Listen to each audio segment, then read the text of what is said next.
Today, we delve deeper into the world of Stoic philosophy with a practical guide to finding peace amidst life's chaos. Forget solitary meditations atop mountain peaks. We're talking about real daily clarity. We'll explore the powerful concept of controlling what you can and letting go of what you cannot, inspired by the wisdom of ancient philosophers like Epictetus and Marcus Aurelius.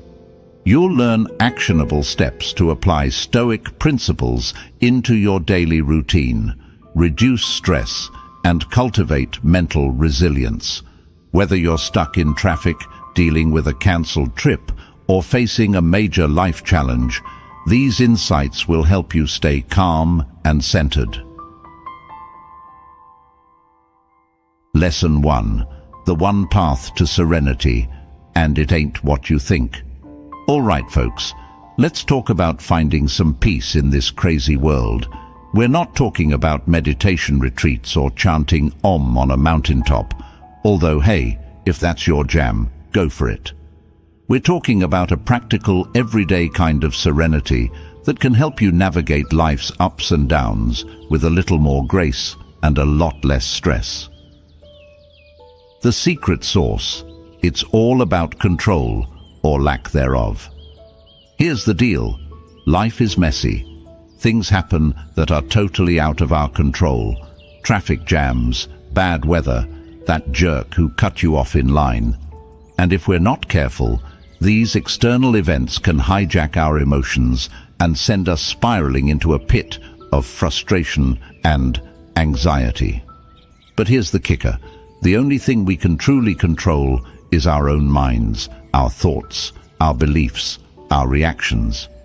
As the Stoic philosopher Epictetus put it, the chief task in life is simply this: to identify and separate matters so that I can say clearly to myself which are externals, not under my control, and which have to do with the choices I actually control. So, how do we put this into practice? 1. Know your circle of control. Imagine a circle. Inside that circle are the things you have direct control over: your thoughts, your actions, your choices. Outside the circle are the things you can't control: the weather, other people's opinions, the stock market. Focus your energy on what's inside the circle and let go of what's outside. 2. Accept what you can't change. This doesn't mean giving up or becoming passive. It means recognizing that some things are simply beyond your influence. Instead of fighting against reality, learn to accept it with grace and equanimity. As the serenity prayer goes, grant me the serenity to accept the things I cannot change, courage to change the things I can, and wisdom to know the difference. 3. Choose your response. When faced with a difficult situation, you always have a choice in how you respond. You can react with anger, frustration, and resentment, or you can choose to respond with calmness, compassion, and understanding.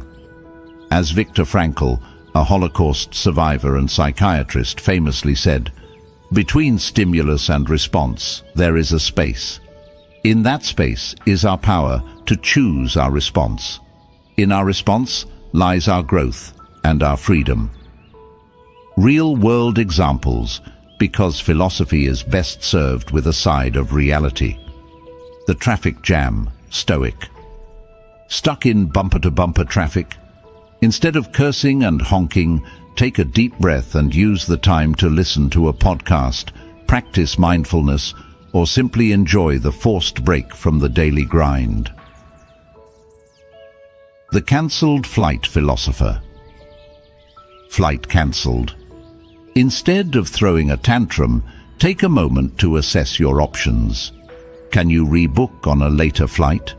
Is there a hotel nearby where you can rest and regroup?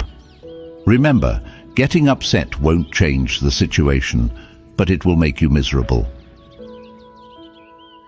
The laid-off optimist. Lost your job? Instead of wallowing in self-pity, use this as an opportunity to reassess your career goals, learn new skills, and explore different paths.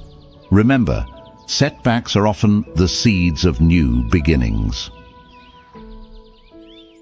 The bottom line: serenity isn't about avoiding life's challenges. It's about facing them with inner strength and resilience. By focusing on what we can control, accepting what we can't, and choosing our responses wisely, we can find peace even in the midst of chaos. As Marcus Aurelius, the Roman emperor and Stoic philosopher, wrote, "You have power over your mind, not outside events. Realize this, and you will find strength." Lesson 2. Circle of Control, your personal Zen zone. All right, folks, let's talk about something that's gonna change your life: the circle of control. No, it's not some new age woo-woo stuff. It's a practical tool that can help you stress less, worry less, and focus your energy on what truly matters. Picture this. Imagine a circle. Inside that circle are all the things you have direct control over: your thoughts, your actions, your attitude, your choices. Outside the circle are all the things you can't control: the weather, traffic, other people's opinions, the economy, that annoying song stuck in your head. The Stoic wisdom. This concept isn't new. The ancient Stoics like Epictetus and Marcus Aurelius were all about focusing on what's within our control and accepting what's not. They knew that trying to control the uncontrollable is a recipe for frustration and misery. So, how does this help you? 1. Stress reduction. When you focus on what's inside your circle of control, you naturally worry less about what's outside. You stop stressing over things you can't change and start focusing on what you can do to improve your situation. 2. Empowerment. Realizing you have control over your thoughts and actions is incredibly empowering. It means you're not a victim of circumstance, but an active participant in your own life. 3. Better decision-making. When you're clear about what you can and can't control, you make better decisions. You focus your energy on the things that will actually make a difference and let go of the rest. Real-world examples, because philosophy is best served with a side of reality. The job interview. You can't control whether or not you get the job, but you can control how well you prepare, how you present yourself, and how you follow up. Focus on those things and let go of the outcome. The health diagnosis. You can't control getting sick, but you can control how you respond. You can focus on getting the best possible treatment, maintaining a positive attitude, and making healthy lifestyle choices. Such a social media storm. You can't control what people say about you online, but you can control how you react. You can choose to ignore the negativity, engage in constructive dialogue, or simply log off and focus on something more positive. Expanding your circle. While you can't directly control everything outside your circle, you can often influence it. For example, you can't control the weather, but you can control whether or not you carry an umbrella. You can't control other people's opinions, but you can control how you express your own. By focusing on what you can control, you often gain more influence over what you can't. The bottom line. The circle of control is a simple yet powerful tool for living a more peaceful and fulfilling life. It's about accepting the reality of what you can't change and focusing your energy on what you can. As the Serenity Prayer says, "Grant me the serenity to accept the things I cannot change, courage to change the things I can, and wisdom to know the difference." So, Take a moment to draw your own circle of control. What's inside? What's outside? Where are you spending your energy? By focusing on what you can control, you'll find yourself less stressed, more empowered, and better equipped to handle whatever life throws your way. Lesson 3. Cut the strings that pull your mind. Your DIY guide to mental freedom. All right, folks, let's talk about puppet strings. No, not the ones you see at a marionette show. We're talking about the invisible strings that pull our minds in all sorts of directions, leaving us feeling stressed, anxious, and out of control. What are these strings, you ask? They're the external influences that constantly bombard us: the news cycle, social media, advertising, peer pressure, societal expectations. They're the voices in our heads that tell us we're not good enough, smart enough, or successful enough. They're the fears and insecurities that hold us back from living our best lives. Why do we need to cut these strings? Because they're keeping us from being truly free. They're limiting our potential, clouding our judgment, and preventing us from finding inner peace. As the philosopher Lao Tzu said, "To attain knowledge, add things every day. To attain wisdom, remove things every day." So, how do we cut these strings? 1. Awareness. The first step is to become aware of the strings that are pulling your mind. What are the external influences that are causing you stress or anxiety? What are the internal voices that are holding you back? Once you identify them, you can start to loosen their grip. 2. Question everything. Don't just accept things at face value. Question the messages you're receiving from the media, from your peers, from your own thoughts. Are they true? Are they helpful? Are they serving your best interests?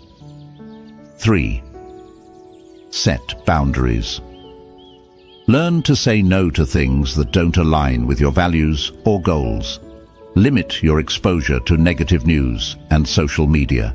Surround yourself with positive influences and supportive people. 4. Practice mindfulness. Mindfulness is the art of being present in the moment, without judgment. It helps you become aware of your thoughts and feelings without getting caught up in them. Regular mindfulness practice can help you detach from the strings that pull your mind and find a sense of inner calm.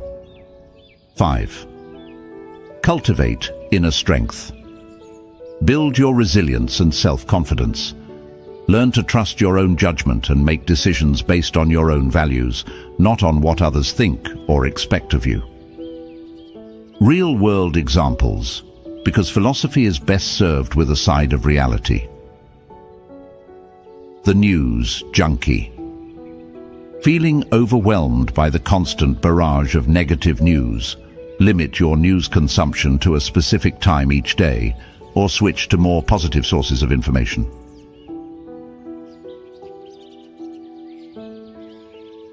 The social media scroller. Constantly comparing yourself to others on social media? Take a break from the apps or unfollow accounts that make you feel bad about yourself. The people pleaser. Always saying yes to things you don't want to do. Learn to set boundaries and prioritize your own needs. The worrier. Constantly worrying about the future. Practice mindfulness techniques to bring yourself back to the present moment. The bottom line. Cutting the strings that pull your mind is an ongoing process. It takes effort, awareness, and a willingness to challenge your own beliefs and habits. But the rewards are worth it. By freeing yourself from external influences and internal limitations, you can live a more authentic, joyful, and fulfilling life. As the Buddha said, "No one saves us but ourselves. No one can and no one may. We ourselves must walk the path." Lesson 4. Peace is in staying the course, your GPS for a chill life. All right, folks, let's talk about finding peace in a world that's constantly trying to throw us off balance. We're not talking about some hippy-dippy, go-with-the-flow kind of peace. We're talking about a deep-rooted serenity that comes from knowing your values, setting your goals, and sticking to your guns, even when the going gets tough. The FOMO trap. In today's world, we're constantly bombarded with messages telling us we're not doing enough, not being enough, not having enough. We're lured by the shiny promises of social media, the fear of missing out, FOMO, and the pressure to constantly reinvent ourselves. It's like being on a hamster wheel, running faster and faster, but never really getting anywhere. The Stoic solution. The ancient Stoics had a different approach. They believed that true peace comes from aligning our actions with our values, focusing on what we can control, and accepting what we can't. As Seneca put it, tranquility can't be grasped except by those who have reached an unwavering and firm power of judgment. The rest constantly fall and rise in their decisions, wavering in a state of alternately rejecting and accepting things. So, how do we stay the course in a world that's constantly trying to distract us? 1. Know thyself. What are your core values? What are your long-term goals? What kind of person do you want to be? Take some time to reflect on these questions and write down your answers. This will be your compass, guiding you through life's storms. 2. Set your sights. Once you know your values and goals, create a plan to achieve them. Break down your big goals into smaller, actionable steps. This will give you a sense of direction and purpose, even when things get chaotic. 3. Stay focused. It's easy to get sidetracked by the latest trends, fads, and shiny objects. But remember, the grass isn't always greener on the other side. Stay focused on your own path, even if it means saying no to things that don't align with your values or goals. 4. Embrace the suck. Life isn't always sunshine and rainbows. There will be setbacks, challenges, and moments of doubt. But instead of giving up, embrace the suck. Learn from your mistakes, adapt to new circumstances, and keep moving forward. 5. Celebrate small wins. Don't wait until you reach the finish line to celebrate your progress. Acknowledge and appreciate the small wins along the way. This will keep you motivated and remind you that you're on the right track. Real-world examples, because philosophy is best served with a side of reality. The marathon runner. Training for a marathon is tough. There are days when you want to quit, when you feel like you can't go on. But if you stay the course, trust the process, and keep putting one foot in front of the other, you'll eventually cross that finish line. The entrepreneur. Starting a business is a roller coaster ride. There are highs and lows, successes and failures.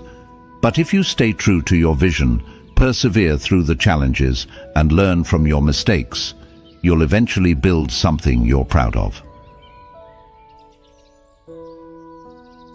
Artist. The creative path is often lonely and uncertain. There are times when you doubt your talent, when you feel like giving up. But if you stay committed to your craft, keep creating, and never stop learning, you'll eventually find your voice and make your mark on the world.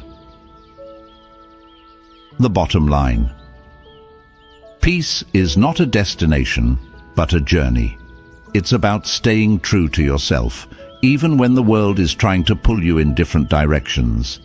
It's about finding your own rhythm, your own pace, and your own path. As Ralph Waldo Emerson said, To be yourself in a world that is constantly trying to make you something else is the greatest accomplishment.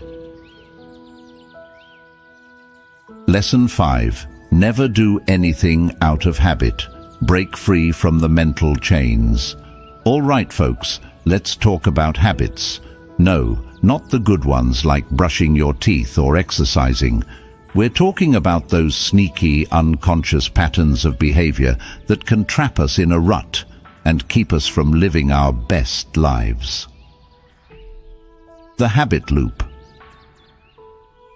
Ever wonder why you always reach for that bag of chips when you're stressed? Or why you mindlessly scroll through social media for hours on end? It's because our brains are wired to create habits. They're like little shortcuts that save us mental energy, but they can also lead us down some pretty unproductive paths. As the philosopher William James put it, habit is thus the enormous flywheel of society, its most precious conservative agent. In other words, habits keep us stuck in our ways, even when those ways aren't serving us anymore. Why break the habit? Habits can be comforting, but they can also be limiting. They can keep us from trying new things, exploring new possibilities, and growing as individuals. As the saying goes, if you always do what you've always done, you'll always get what you've always gotten. Breaking free from our habits allows us to gain awareness. When we break a habit, we become more aware of our thoughts, feelings, and actions. We start to notice the triggers that lead us down certain paths and the consequences of our choices. Expand our choices. Habits narrow our focus and limit our options. By breaking free, we open ourselves up to new experiences, new perspectives, and new ways of being. Live more intentionally. When we're not running on autopilot, we can make more conscious decisions about how we want to spend our time and energy. We can choose to focus on activities that bring us joy, fulfillment, and growth. Real-world examples, because philosophy is best served with a side of reality. The coffee zombie. Do you find yourself reaching for a cup of coffee every morning without even thinking about it? Try switching to tea, or simply going without for a few days. Notice how you feel and whether you actually need that caffeine fix. The social media addict. Do you mindlessly scroll through social media whenever you have a free moment? Set a timer for how long you'll allow yourself to browse, or try deleting the apps from your phone for a week. See how it affects your mood and productivity. The couch potato. Do you find yourself plopping down on the couch every evening after work? Try taking a walk, reading a book, or engaging in a hobby instead. Notice how it changes your energy levels and overall well-being. How to break the habit, the fun part. 1. Identify the habit. What's the habit you want to break? Be specific. Instead of saying, "I want to stop being lazy," say, "I want to stop watching TV for more than an hour a day." 2. Understand the trigger. What triggers the habit? Is it stress, boredom, a certain time of day, or a particular environment? Once you know the trigger, you can start to avoid it or replace it with a more positive behavior. 3. Replace the habit.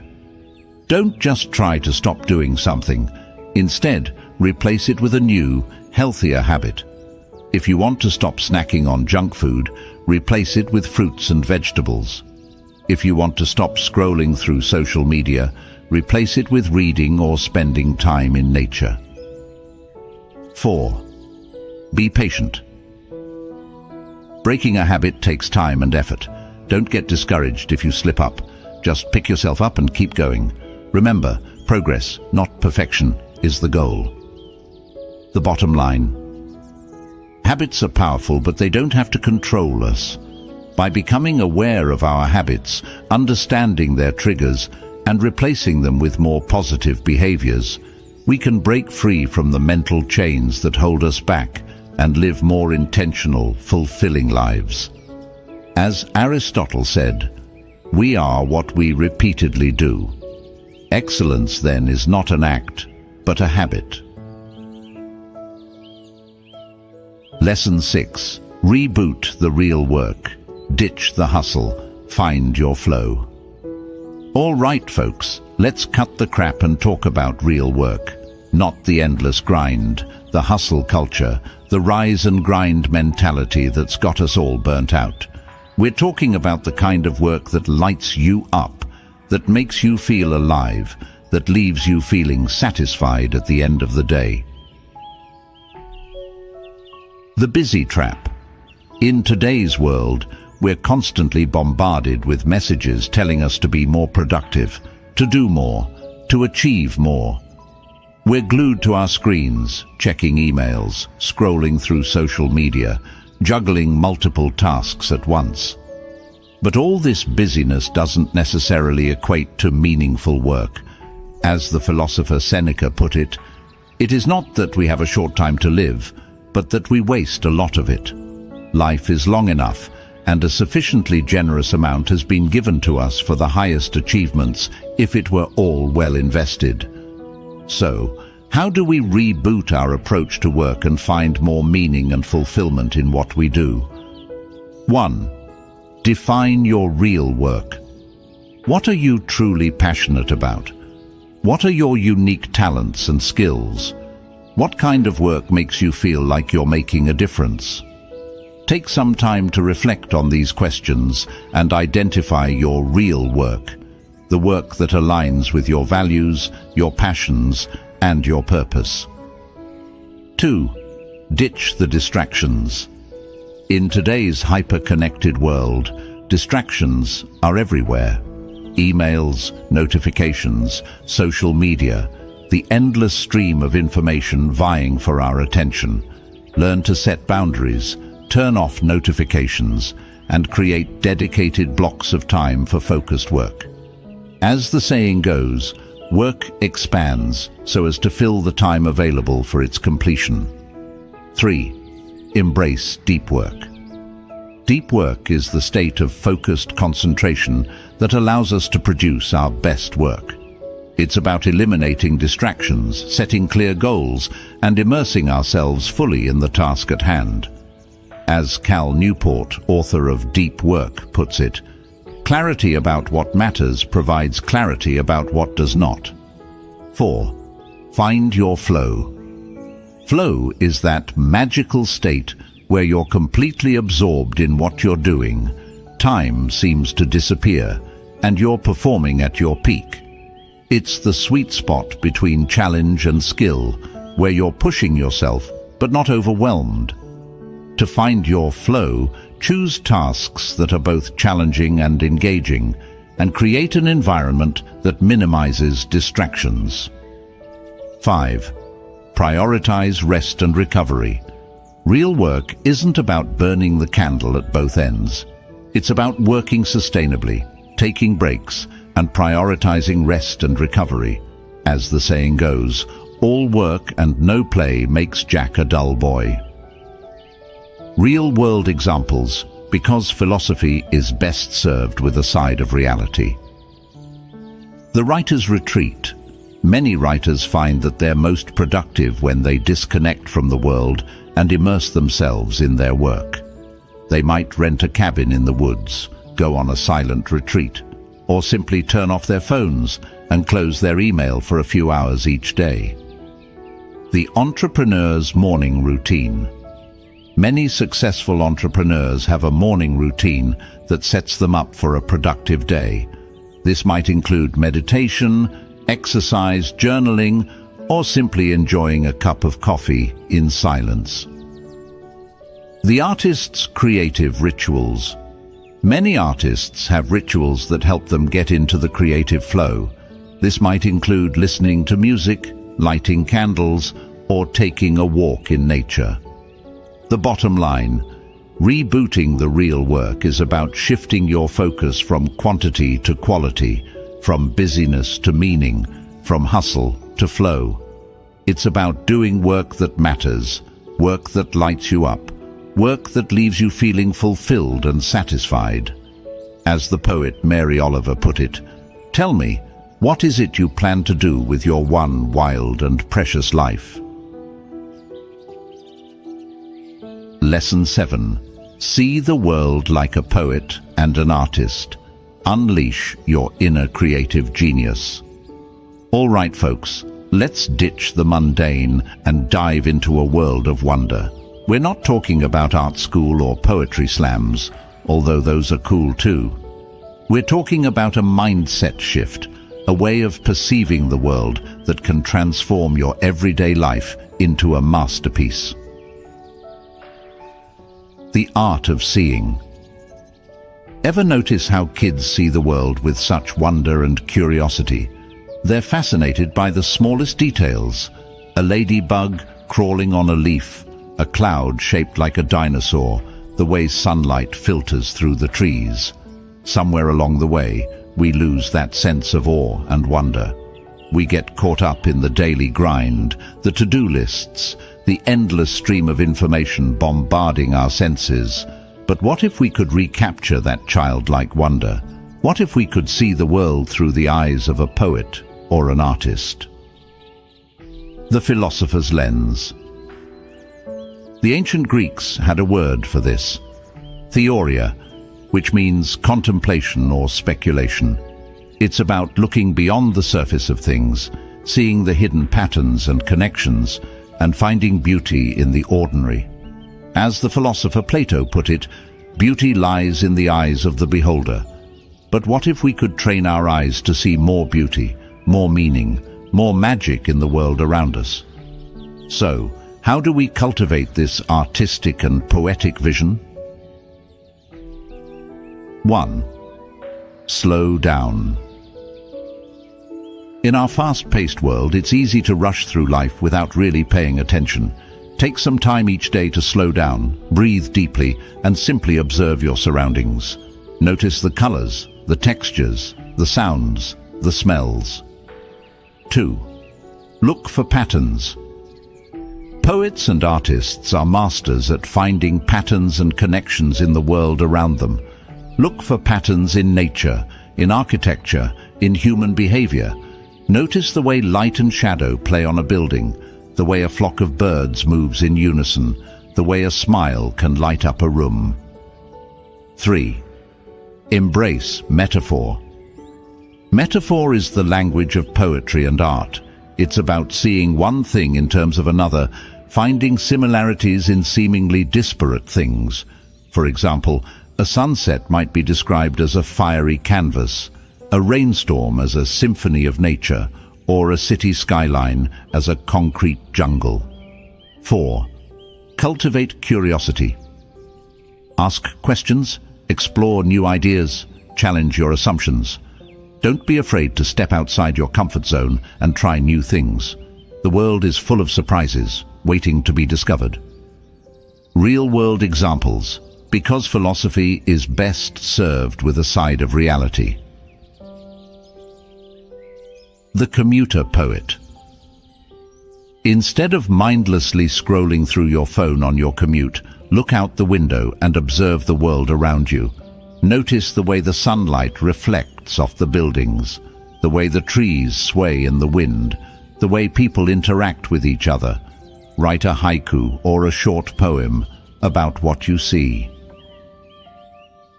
The urban sketcher. Carry a sketchbook with you and capture the essence of your surroundings in quick sketches.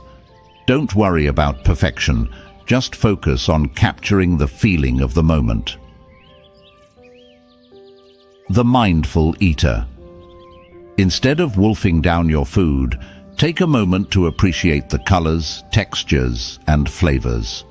Notice the way the food smells, the way it feels in your mouth, the way it nourishes your body. The bottom line. Seeing the world like a poet and an artist is about more than just appreciating beauty. It's about cultivating a sense of wonder, curiosity, and creativity that can enrich every aspect of your life. As the poet William Blake said, "To see a world in a grain of sand and a heaven in a wildflower, hold infinity in the palm of your hand and eternity in an hour." Lesson 8. Wherever you go, there your choice is, your inner compass in a chaotic world. All right, folks, let's talk about freedom, not the flag-waving, fireworks-exploding kind of freedom. We're talking about the kind of freedom that lives inside your head, the freedom to choose your attitude, your thoughts, and your actions, no matter where life takes you. The illusion of external control. We often think that our happiness and well-being depend on external circumstances. Our job, our relationships, our bank account, the weather. We believe that if only we could change our circumstances, we'd finally be happy. But here's the thing. External circumstances are constantly changing. They're like the weather, unpredictable and often out of our control. The Stoic power of choice. The ancient Stoics knew this all too well. They taught that true freedom comes from within, from our ability to choose our response to whatever life throws our way. As Epictetus put it, "It's not what happens to you, but how you react to it that matters." This doesn't mean we should passively accept whatever happens. It means we should focus on what we can control, our thoughts, our emotions, our actions, and let go of what we can't. So how do we exercise our power of choice in everyday life? 1. Recognize your freedom. No matter where you are or what you're going through, you always have the freedom to choose your attitude. You can choose to be positive, optimistic and hopeful, or you can choose to be negative, pessimistic and cynical. 2. Reframe your perspective. When faced with a challenge, ask yourself, what can I learn from this? How can I grow from this experience? Instead of seeing obstacles as roadblocks, see them as opportunities for growth and learning. 3. Focus on what you can control. Instead of dwelling on things you can't change, focus on what you can do to improve your situation. Take action, make choices, and move forward. 4. Practice gratitude. Gratitude is a powerful antidote to negativity and despair. Take some time each day to appreciate the good things in your life, no matter how small they may seem.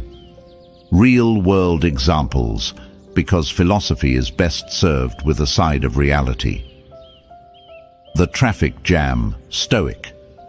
Instead of cursing the traffic, use the time to listen to an audiobook, practice mindfulness, or simply enjoy the forced break from your busy day. The laid-off optimist. Instead of wallowing in self-pity, use the opportunity to explore new career paths, learn new skills, or start a passion project. The cancer patient. Instead of giving in to despair, focus on the things you can control, your attitude, your treatment plan, your support system. Find joy in the small things and cherish each moment. The bottom line. Wherever you go, there your choice is. It's a simple yet profound truth that can transform your life. By recognizing your freedom to choose your response to any situation, you can find peace, joy, and meaning even in the midst of adversity. As Viktor Frankl, a Holocaust survivor and psychiatrist, famously said, "Everything can be taken from a man but one thing, the last of the human freedoms, to choose one's attitude in any given set of circumstances, to choose one's own way." Lesson 9. Reignite your thoughts. Upgrade your mental software. All right, folks, let's talk about the power of thought. No, not the think positive fluff you see on Instagram. We're talking about the raw, unfiltered power of your mind, to shape your reality, your experiences, and ultimately, your life.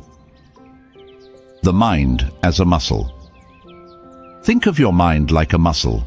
If you don't use it, it gets weak and flabby.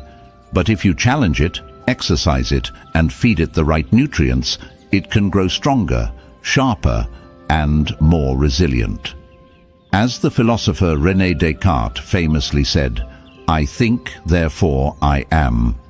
But what if we took it a step further and said, "I think, therefore I create"?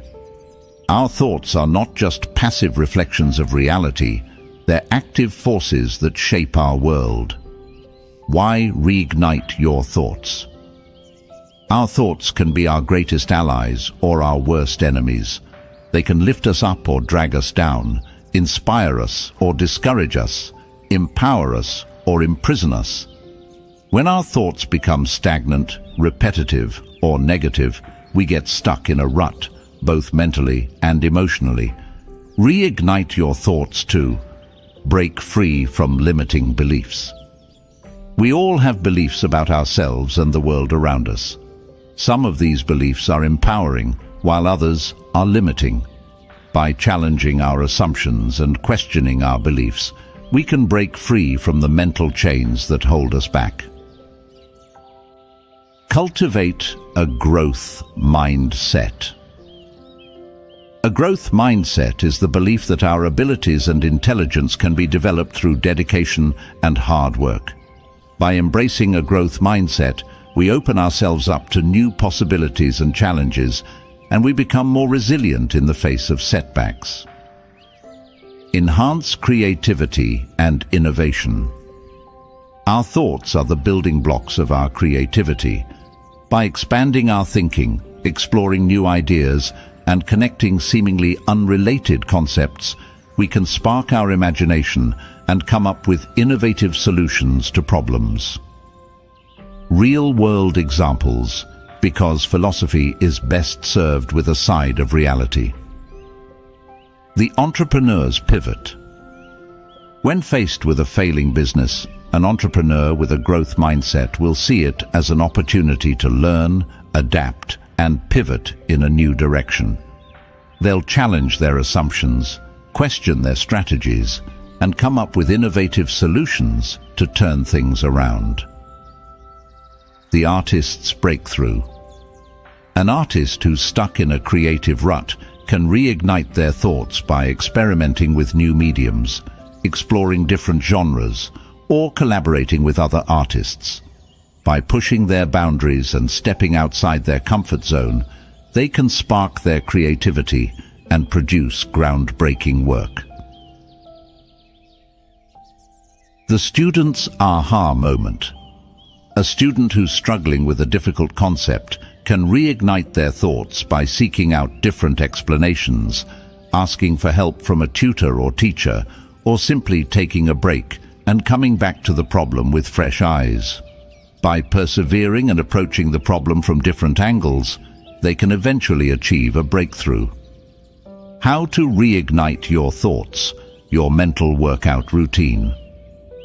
1. Challenge your assumptions.